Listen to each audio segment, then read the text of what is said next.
So, yeah, who would have thought the biggest controversy in my book would have came on page 1, right?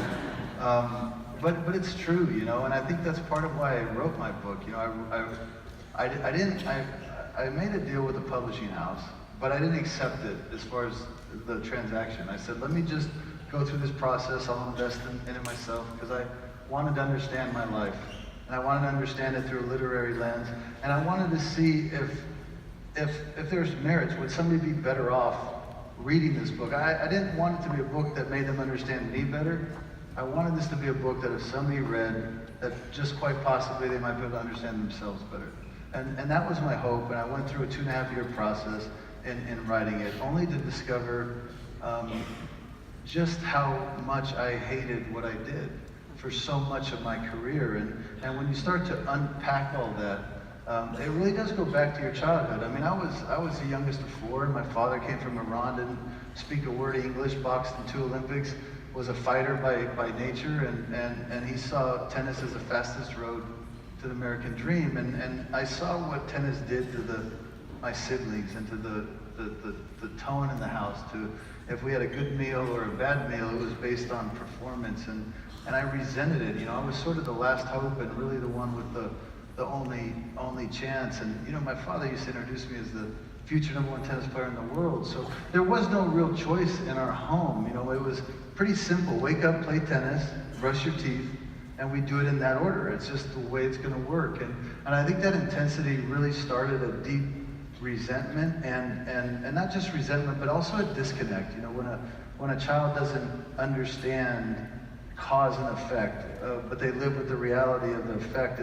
it's hard to put it into context. And then he sends me away from home at 13 to the academy in Florida, which was like a military tennis academy. I mean, it was like Lord of the Flies with like 4 hands and vacuums. It was teenagers raising teenagers, pecking orders determined on the back courts and determined in the hallways and with the fights, and it was just the rebellion really started to come into my life at that point. And the only way out of that experience was to succeed. I mean, and fear is one hell of a motivator, I can assure you. So turning pro at 16, I took that rebellion to a world stage, and that only grew because here I was rebelling against this very life that I never chose for myself on this stage that I didn't quite understand. And I have people sticking microphones in my face, not just asking me to explain who I was, but in some cases telling me who I was, right? And it was like, who the hell are you to tell me who I am? I mean, I felt like I didn't have a father when I left home at 13. I'm raising myself. I'm doing shit I hate.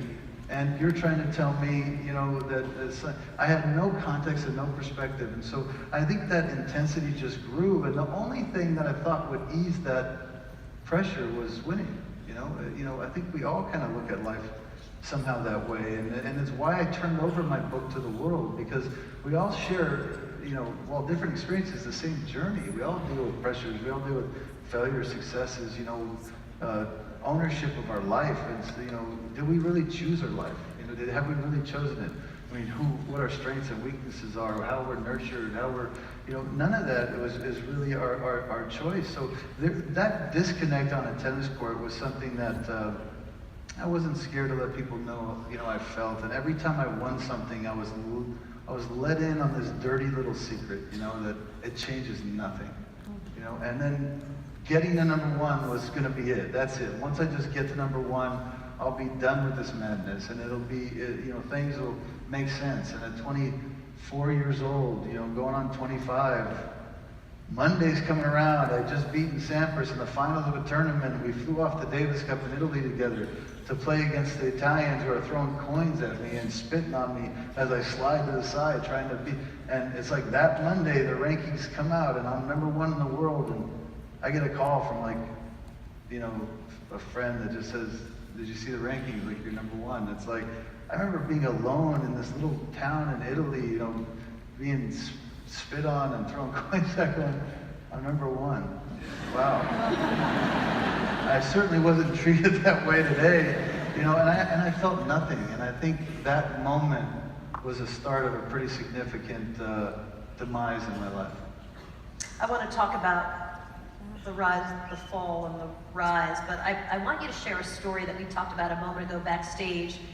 You're pretty hard on your dad. You're very hard on your dad in your book. You're very hard, and at some point you talked to him about that, and he told you, and I'll misquote him, but something like, you know, if I could do it again, I would never have made you play tennis. Tell us that story.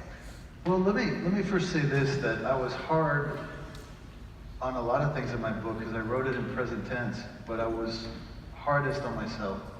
And I represented my father very nuanced, not as an abusive man, but an incredibly intense person.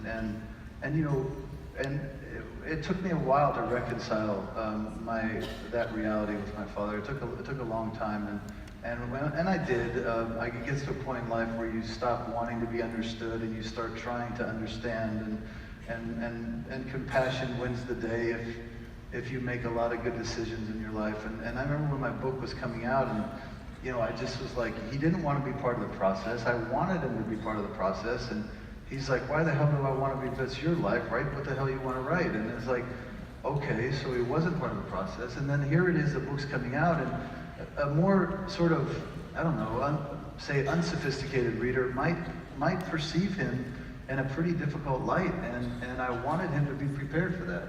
And so I called him, and I said, Dad, you're going to hear things. He can't read, he's never been able to read.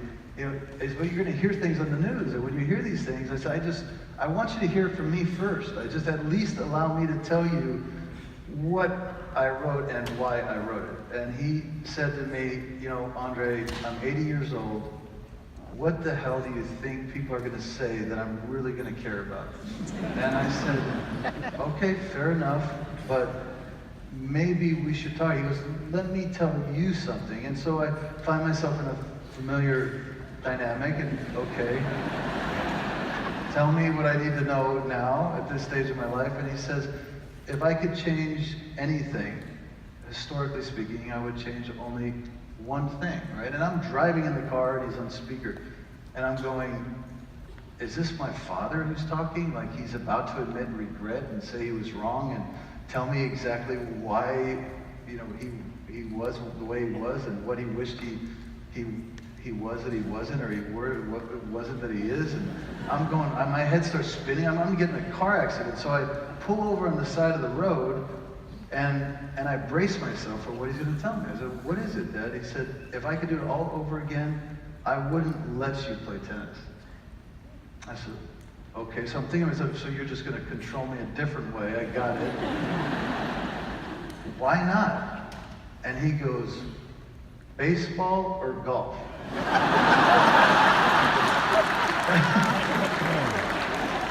So I feel the pressure sort of leaving the car, like I'm not quite going to get what I thought I was going to get. So I said, okay, why? And he said, because you can play it a lot longer and you can make more money.